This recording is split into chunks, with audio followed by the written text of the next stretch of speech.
Ketegangan di antara dua kuasa besar dunia kini semakin memuncak. Kedua-dua kuasa besar tersebut memiliki sejumlah kuasa nuklear yang mampu menghancurkan planet ini. Manusia lalai dengan potensi ngeri musim sejuk nuklear. Di bawah bayangan perang dingin, ramai di dunia takut akan kemungkinan musim sejuk nuklear yang akan datang. Sudah semestinya, ancaman letupan nuklear bukanlah peristiwa remeh. Arus perkembangan ilmu selama beberapa dekad telah menyebabkan masyarakat mempunyai kesedaran tinggi mengenai bahana global senjata atom.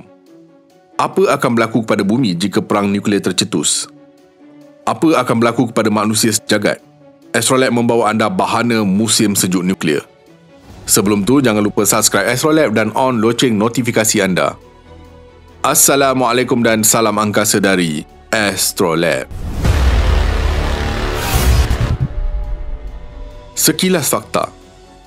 Fakta mengenai senjata nuklear cukup jelas. Selain jutaan yang akan terbunuh secara langsung daripada letupan itu, model iklim meramalkan serpihan yang terhasil daripada perang nuklear akan menghalang sebahagian besar cahaya matahari sehingga 1 dekad. Bagi mangsa yang terselamat, mereka akan menghadap penurunan suhu global diikuti dengan kegagalan tanaman yang meluas dan kemudian kebuluran besar-besaran. Satu kajian baru telah mendedahkan bahawa lebih daripada 5 bilion orang, kira-kira 63% daripada populasi semasa dunia, akan mati akibat kebuluran selepas perang nuklear berskala besar berlaku antara Amerika Syarikat, Rusia dan sekutu mereka.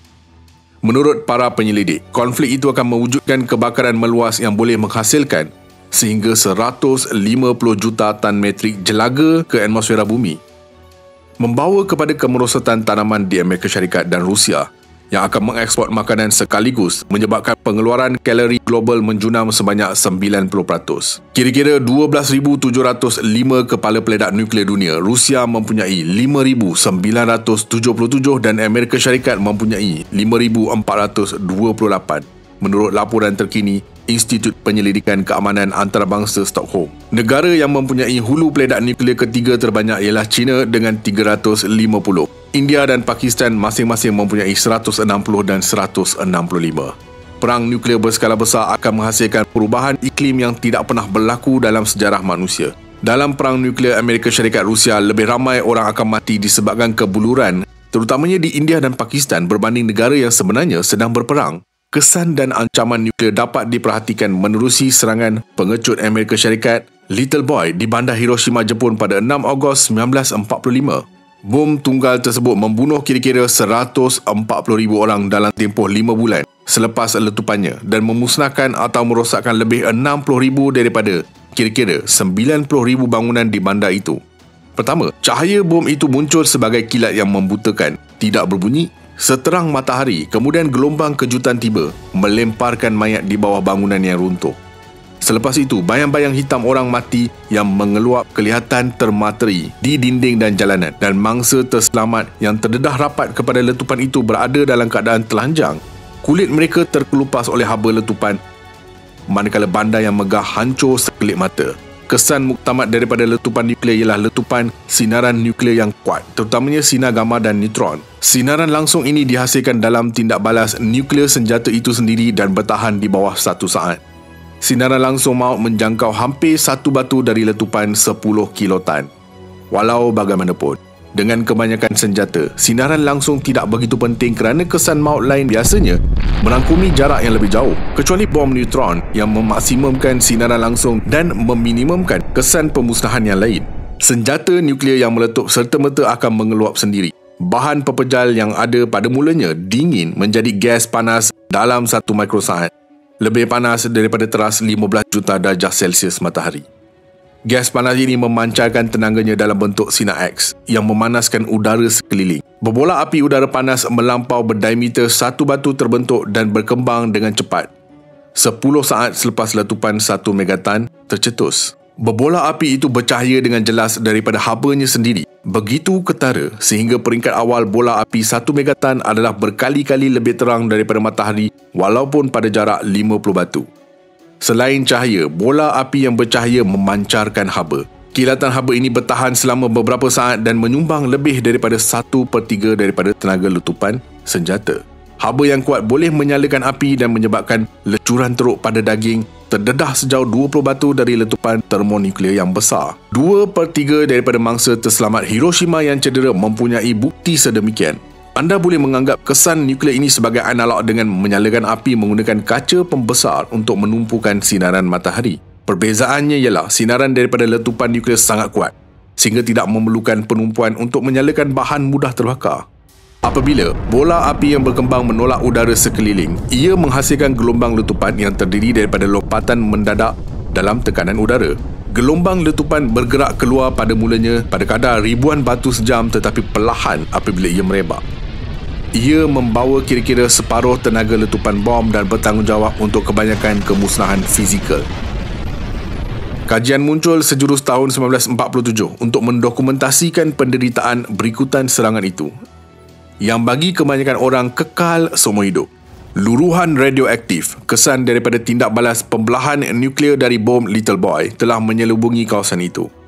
Hiroshima dan Nagasaki yang dibom 3 hari kemudian berlaku peningkatan kadar barah, katarak dan keadaan kesihatan lain berterusan selama bertahun-tahun terhadap mangsa yang terselamat yang berada berdekatan pusat ledakan nuklear.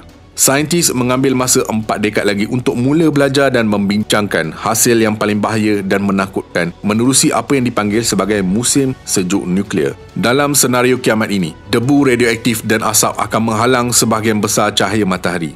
Dengan penurunan suhu, banyak tanaman dunia yang diselubungi kegelapan akan mati, mewujudkan kebuluran global dan memusnahkan berbilion orang. Bagi memodelkan bagaimana peristiwa apokaliptik ini akan menjejaskan keupayaan planet untuk mengekalkan kehidupan, para penyelidik mengira jumlah jelaga yang akan dihasilkan daripada 6 senario perang nuklear yang berpotensi. 5 senario berdasarkan perang terhad antara India dan Pakistan ke atas wilayah Kashmir yang akan menghasilkan 5.5 juta hingga 52 juta tan jelaga, bergantung pada skala konflik, sehinggalah kepada perang nuklear global skala penuh yang melibatkan Amerika Syarikat dan Rusia yang akan menghasilkan kebakaran yang tidak terkira banyaknya menutupi langit dengan 150 juta tan metrik jelaga. Dengan kuantiti jelaga di tangan, saintis memasukkan data ke dalam model sistem bumi Komuniti Pusat Penyelidikan Atmosfera NCAR, alat ramalan yang menyerupai perubahan kepada cahaya matahari, suhu dan kerpasan bumi. Perubahan ini kemudiannya dimasukkan ke dalam model tanah komuniti NCAR yang memberikan para saintis pecahan negara demi negara tentang pengurangan dramatik musim sejuk nuklear yang akan membawa kepada penuaian jagung, beras, kacang soya, gandum dan ikan.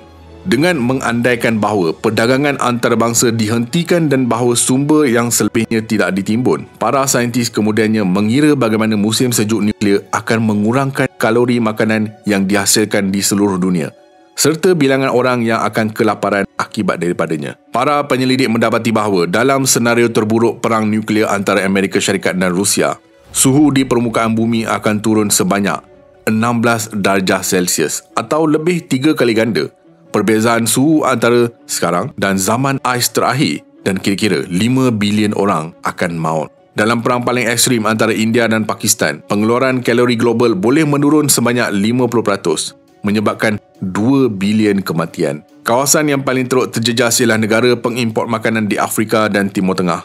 Sementara itu, Australia dan New Zealand terlindung dari ancaman yang membinasakan ini kerana kedua-dua negara ini dapat mengelak kesan serangan bom yang dijatuhkan di hemisfera utara dan boleh bergantung kepada tanaman gandum yang boleh tumbuh lebih baik dalam iklim yang lebih sejuk.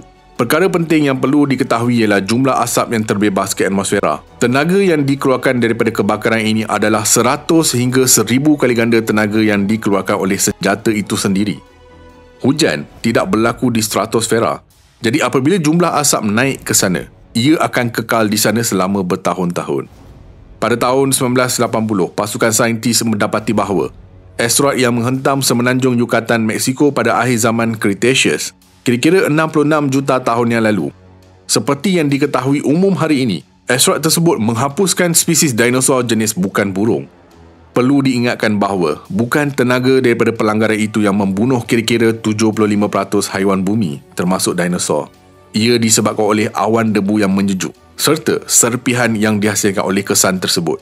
Menggunakan model atmosfera asas dan data satelit, Saintis menggunakan cerapan ini bagi memperoleh konsepsi kepada konflik nuklear. Mereka mendapati bahawa perang termonuklear berskala kecil dengan menggunakan hanya 100 kepala peledak nuklear 1 megaton boleh mencetuskan kebakaran yang mencukupi untuk menyebabkan lapisan tebal asap hitam pekat ke atmosfera, sekaligus menyebabkan suhu tanah di seluruh dunia menjunam kepada antara 5 hingga negatif 15 hinggalah negatif 25 darjah Celsius dalam masa 1 atau 2 minggu sahaja. Ya, dalam tempoh 2 minggu sahaja, bumi akan menjadi sejuk. Saintis meramalkan kesan penyejukan yang akan bertahan sehingga 2 dekad. Homo sapiens dikatakan bakal lenyap. Walaupun kuantiti keseluruhan nuklear dunia telah menurun dengan mendadak sejak berakhirnya Perang Dingin, bilangan negara yang memiliki senjata itu telah meningkat dan perjanjian damai 2 hala antara Amerika Syarikat dan Rusia dibuang oleh Presiden Rusia Vladimir Putin dan juga Amerika Syarikat, dan mereka tidak mungkin memperbaharui perjanjian terbaru, apatah lagi berlaku pencerobohan berterusan Rusia ke atas Ukraine. China mungkin berancang untuk menambah 4 kali ganda senjata nuklearnya kepada lebih 1,000 menjelang akhir dekad. Semua negara bersenjata nuklear semakin meningkat atau menaik taraf senjata mereka dan kebanyakannya mempertajam retorik nuklear dan peranan senjata nuklear dalam strategi ketenteraan mereka. Perbelanjaan ketenteraan mencatat rekod tertinggi 2.1 trilion untuk 2021, peningkatan tahun ke-7 berturut-turut. Penyelidikan baru itu komited terhadap strategi pelucutan senjata jangka panjang yang akan mengelakkan penggunaan senjata nuklear dari planet ini. Jika senjata nuklear wujud, ia boleh digunakan dan dunia telah menghampiri perang nuklear beberapa kali. Mengharamkan senjata nuklear adalah satu-satunya penyelesaian jangka masa panjang.